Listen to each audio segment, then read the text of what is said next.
Sam thought he had it all: a loving wife, a cozy home, a steady job. But when Ava casually announced her date with a smug grin, his world flipped. Every late night, every odd scent, every guarded text suddenly made sense. This is the story of how Sam uncovered Ava's betrayal and turned the tables with a plan so sharp it left her speechless. Sam's phone buzzed on the kitchen counter, pulling his eyes from the local news app. Ava, his wife of 4 years, sat across from him, sipping coffee, her fingers tapping her phone screen with unusual focus. The Austin morning sun streamed through the window, casting sharp shadows on the table. Their daily ritual, coffee and quiet conversation before Sam headed to his auto shop, felt sacred, a cornerstone of their marriage. But today something was off. Ava's lips curled into a sly grin as she set her mug down. "Got a date tonight, Sam," she said, voice light, almost teasing. "Don't be jealous." Sam froze, his thumb hovering over his tablet. "A date?" He kept his tone even, masking the jolt in his chest. "Yeah, just dinner with a coworker. Ryan, from the bank's gym group." Ava's eyes stayed on her phone, avoiding his. "Nothing serious, just catching up." Sam nodded slowly, his mind racing. Ryan. She'd mentioned him once, a fitness trainer who ran the bank's wellness program. Sam had pictured a generic gym bro, not someone his wife would catch up with over dinner. "Sounds fun," he said, forcing a smile. "Where you going?" "Probably that new place on 6th Street. Ava shrugged, her fingers still dancing across her screen. She stood, grabbed her purse, and headed for the door. "Gotta run to the bank. See you tonight." The door clicked shut, leaving Sam alone with his coffee and a gnawing unease. He replayed her words, her casual dismissal, that smug grin. 4 years of marriage, countless mornings like this, and never once had she mentioned a date. He opened his phone, scrolling through their texts. Last week, she'd stayed late at the bank 3 nights, claiming a big project. The week before, a sudden team meeting kept her out past 10. Sam had trusted her, chalked it up to her ambition as a bank manager. Now doubt crept in. He drove to his shop, the hum of Austin traffic blending with his thoughts. At the garage, he slid under a Ford pickup, wrench in hand, but his focus drifted. Ava's behavior had shifted lately. Her phone was always locked now, her explanations vague. Last night, he caught a whiff of unfamiliar cologne on her jacket when she tossed it on the couch. He'd brushed it off, but now it felt like a clue. Midday, Sam's coworker Miguel clapped him on the shoulder. "You good, man? You've been staring at that bolt for 10 minutes. "Yeah, just distracted," Sam muttered, wiping grease from his hands. He didn't mention Ava. Instead, he texted her, "Have fun tonight. Let me know how it goes." No reply came. By evening, Sam's unease had hardened into resolve. He closed the shop early and drove home, parking across the street to watch the house. Ava's car was gone. He waited, the clock ticking past 7. At 7:45, her sedan pulled into the driveway. She stepped out, dressed in a sleek black dress, her hair swept up, a spritz of perfume catching the porch light. Sam's stomach twisted. She hadn't dressed like that for him in months. He tailed her at a distance, her car weaving through downtown Austin. She parked at the Driscoll Hotel, a swanky spot they'd never afforded. Sam pulled into a side lot, his heart pounding. He slipped into the hotel's dimly lit bar, keeping his cap low. Ava sat in a corner booth, laughing with a tall, muscular guy. Ryan, no doubt.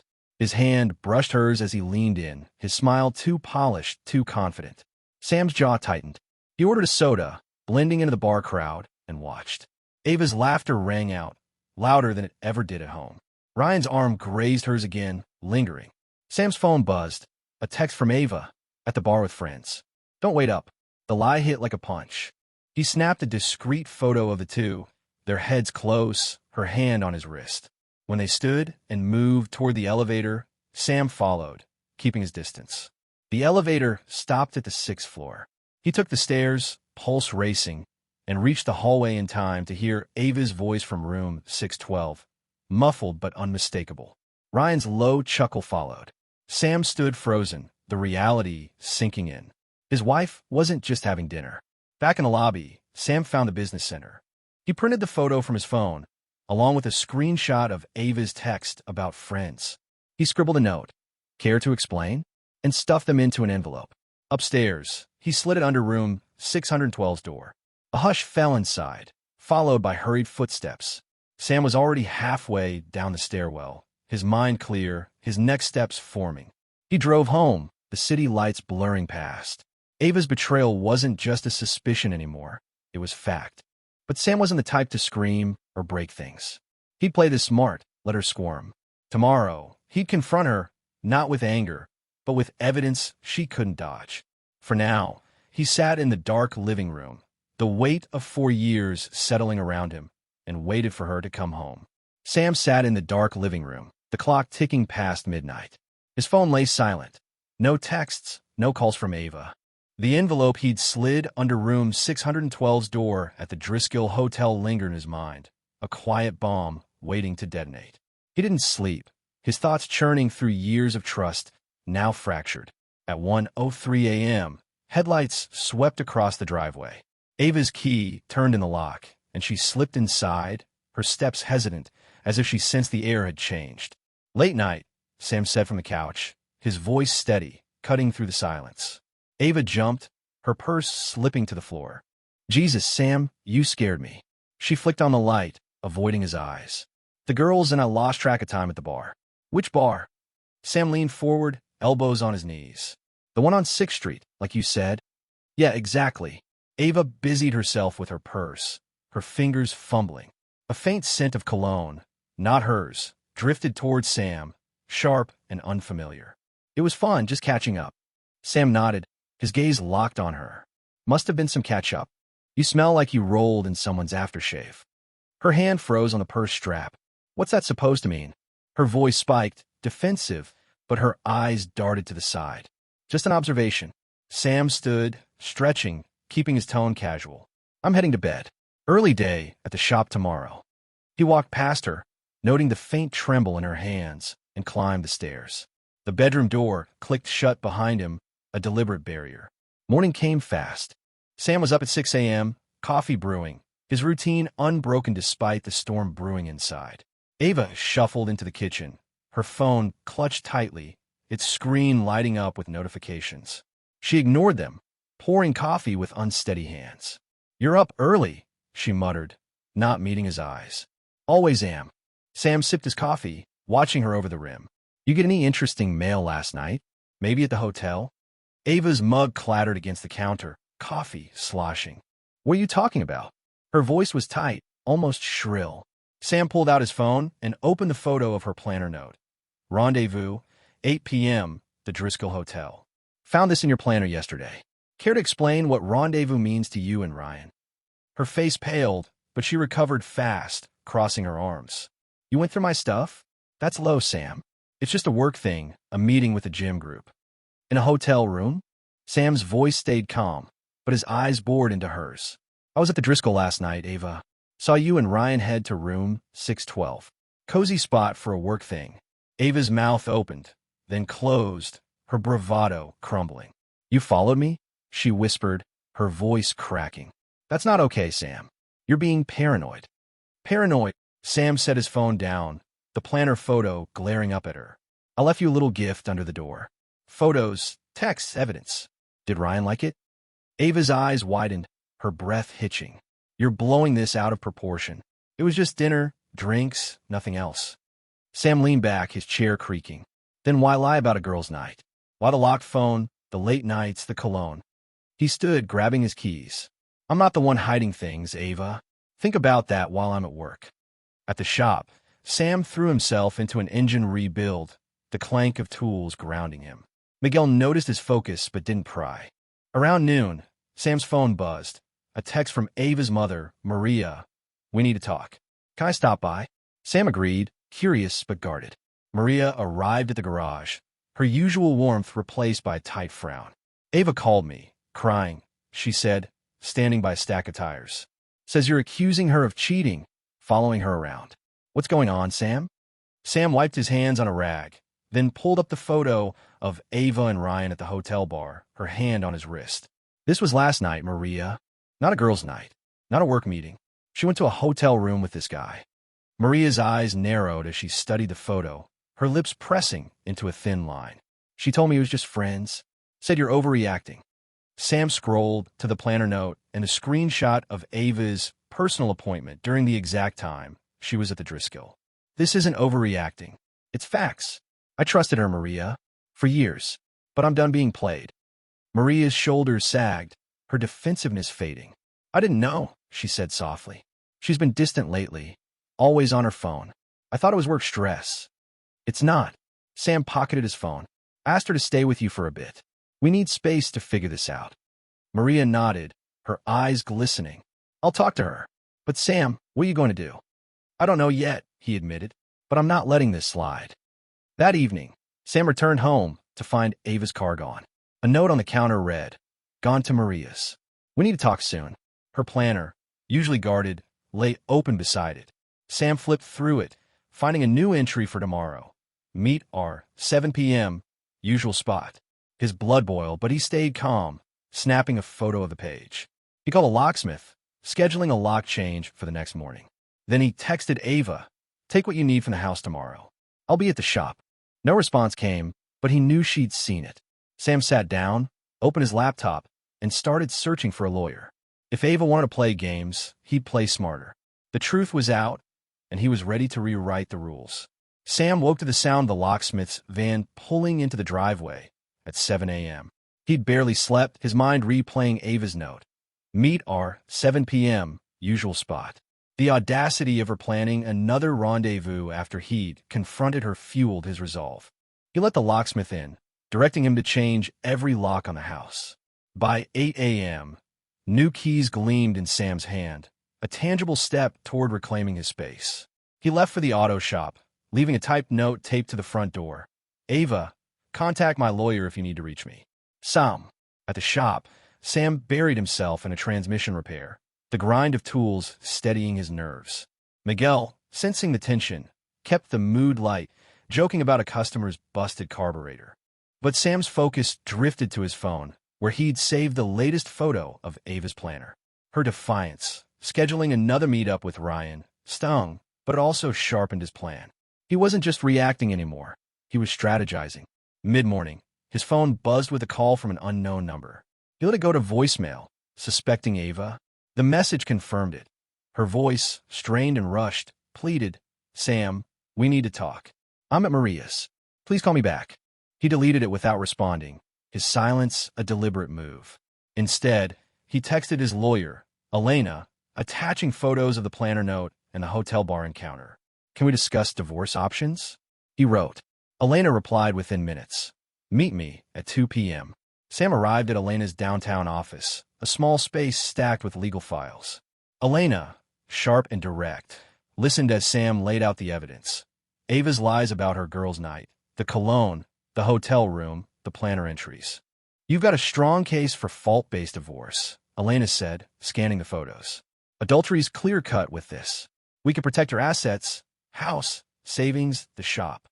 Sam nodded, his chest tight, but his mind clear. "I just want out clean," he said. "No games." Back at the shop, Miguel flagged him down. "Your wife stopped by while you were out. Looked pissed. Said something about the locks." Sam's jaw clenched. Ava had seen the note, felt the consequences. He checked his phone. 3 missed calls from her, no messages. He pocketed it and got back to work, but his thoughts churned. What was Ava planning for her 7 p.m. meetup? Curiosity gnawed, but he pushed it down. He'd already exposed her once. Tonight, he'd dig deeper. At 6:30 p.m., Sam parked across from the Driscoll Hotel again, his truck blending into the evening traffic. He wasn't stalking. He was confirming. Ava's car sat in the lot, same spot as last night. He waited, cap pulled low, until she appeared, striding toward the hotel's entrance. Ryan trailed behind, his gym bag slung over his shoulder. They didn't touch, but their quick glances screamed familiarity. Sam's grip tightened on the steering wheel. He followed them into the lobby, keeping his distance behind a group of tourists. Ava and Ryan headed to the bar, but instead of sitting, they moved toward a side exit leading to the hotel's conference rooms.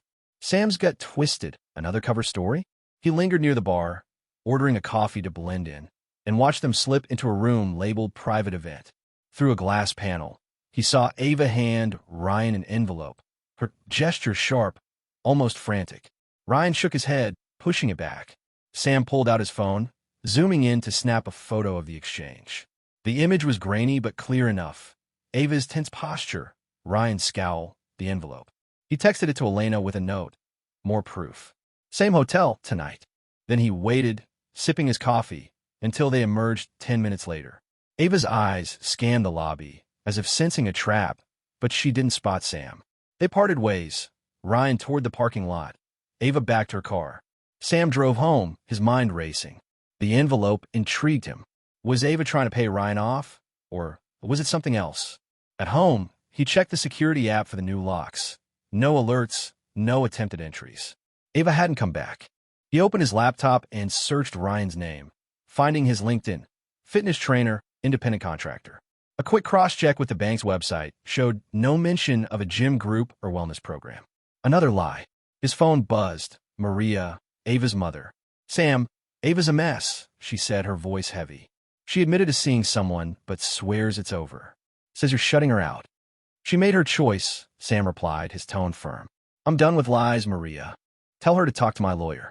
Maria sighed. She's staying with me, but she's planning to come by the shop tomorrow. Wants to explain. Let her try, Sam said, hanging up. He leaned back, staring at the ceiling.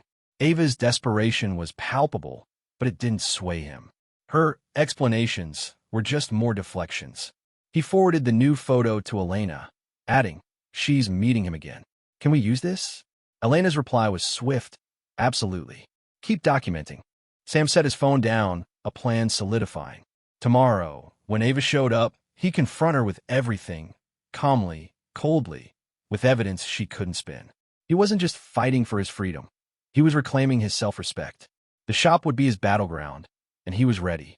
Sam arrived at the auto shop at dawn, the Austin sky still streaked with pink. His lawyer, Elena, had texted late last night. Evidence is solid. We'll file for divorce citing adultery. Meet me after work to sign. Sam pocketed his phone, the weight of his decision settling in. Ava's latest rendezvous with Ryan at the Driscoll, caught in a grainy photo, had sealed it. Today, she'd face the consequences of her choices, and Sam was ready to draw the line. The shop hummed with activity, wrenches clanking, tires rolling. Miguel shot Sam a questioning glance, but stayed focused on a brake job. Around 10 a.m., Ava's car pulled into the lot. She stepped out, clutching her purse, her steps deliberate but tense. Sam wiped his hands on a rag and walked to the entrance, his heart steady despite the storm brewing. Ava, he said, voice flat. Didn't expect you here. We need to talk, Sam, she said, her voice low, urgent. This has gone too far. She glanced at Miguel and the other mechanics, who busied themselves but clearly listened. Talk then. Sam crossed his arms, leaning against a toolbox. But make it quick. I've got work. Ava hesitated, then pulled an envelope from her purse, the same one Sam had seen her hand to Ryan last night. This is for you, she said, holding it out. It's a letter explaining everything. I messed up, but it's not what you think. Sam didn't take it. Not what I think. I saw you with Ryan, Ava, twice. Hotel rooms, secret meetings, lies about girls' nights. What's left to explain? Her eyes flicked to the envelope, then back to him. Ryan's just a friend. He's been helping me plan a surprise for you. A getaway. That's what the meetings were about. Her voice wavered, the lie thin. Sam pulled out his phone, opening the photo of her and Ryan at the Driscoll's conference room. This looked like trip planning to you. He zoomed in on her, handing Ryan the envelope, his scowl clear. Or this. He swiped to the planner note. Meet our 7 p.m. usual spot. Ava's hand dropped, the envelope crinkling. You're spying on me, she snapped, but her voice cracked. That's not fair, Sam. Fair. Sam stepped closer, lowering his voice. You told me not to be jealous about your date. You hid meetings, locked your phone, came home reeking of his cologne. I'm done with your stories, Ava. She opened her mouth, but no words came. Miguel coughed, breaking the silence, and Ava's gaze darted around, realizing the shop had gone quiet. I'm trying to fix this, she said, softer now. I love you. We can work through it, therapy, anything. Sam shook his head. I loved you too, but love doesn't mean letting you lie to my face. I'm filing for divorce. My lawyer's got everything. Photos, texts, your planner. You can talk to her. Ava's face crumpled, but she straightened, clutching the envelope tighter. You're throwing away 4 years over a misunderstanding. No, Sam said, turning back to the shop. You threw it away. Go to Maria's. We're done here. She stood frozen for a moment, then stormed out, her car peeling out of the lot. Sam exhaled, the tension easing but not gone. Miguel approached, clapping his shoulder. "You okay, man?" "Yeah," Sam lied, heading back to work. But his mind was on the envelope. What was Ava so desperate to push on him? He texted Elena. "Ava tried giving me an envelope. Same one from last night. Suspicious." Elena replied, "Don't touch it. Could be a tactic to shift blame. Bring it to me if she leaves it." Sam nodded to himself, refocusing on a carburetor rebuild. But doubt lingered. What if Ava was desperate enough to escalate? That afternoon, Sam drove to Maria's house, unannounced. Maria answered the door, her expression a mix of worry and exhaustion. "She's upstairs," Maria said, stepping aside. "She's been crying since she got back from your shop." "I'm not here to fight," Sam said, holding up his hands. "I need to know what's in that envelope she's carrying." Maria sighed, leading him to the kitchen. "She won't tell me. Said it's between you two." She paused, then added, "But I found this." She handed Sam a crumpled receipt from Ava's purse. Dinner for two at the Driscoll's restaurant, dated a month ago, paid with Ava's card. The total was steep, far beyond her usual spending. Some is goataitant. She said it was a work thing back then, too. He pocketed the receipt, another piece for Elena. "Tell Ava to stop contacting me directly. Lawyer only." Maria nodded, her eyes heavy. "I'm sorry, Sam. I didn't raise her to do this." "Not your fault," he said, heading out. Back in his truck, he called Elena, updating her on the receipt and Ava's attempt to pass off the envelope. "She's covering something," he said. "Maybe money, maybe worse." "Could be," Elena replied. "I'll request her bank records. If she's hiding transactions, we'll find them. Stay sharp, Sam." That night, Sam sat at home, the new locks a quiet reassurance. His phone buzzed, a text from an unknown number. "You're making a mistake. I can explain everything. Ava," using a burner. He didn't respond, forwarding it to Elena instead. Then he checked the security app, motion detected at the front door. The camera showed Ava dropping the envelope on the porch before driving off. Sam retrieved it, unopened, and drove to Elena's office the next morning. She examined it, her brow furrowing. No postmark, no address. "Just your name." She slid it open, pulling out a single sheet. A handwritten letter from Ava, claiming Ryan was a business partner, helping her invest in a side venture. Attached was a fake itinerary for a surprise trip to Colorado, dated next month. Elena scoffed. "This is a Hail Mary. No court will buy it with your evidence." She bagged the letter for filing. "We're moving forward. She's out of moves." Sam left, a weight lifting. Ava's lies were unraveling, and he was steps ahead. Tomorrow, he'd meet Elena to finalize the papers. For now, he'd focus on the shop, his life, his future, without Ava's shadow. Sam parked his truck outside Elena's office, the divorce papers tucked in a folder beside him. It was a crisp Austin morning, a week since Ava's desperate attempt to pass off that fake letter about a surprise trip. Elena had dismantled it, pairing Sam's photos, receipts, and texts into a case that left no room for Ava's deflections. Today, they'd finalized the filing, and Sam felt a quiet resolve. No anger, just clarity. He stepped into the office, ready to close this chapter. Elena greeted him, her desk stacked with documents. "Bank records came in," she said, sliding a folder across.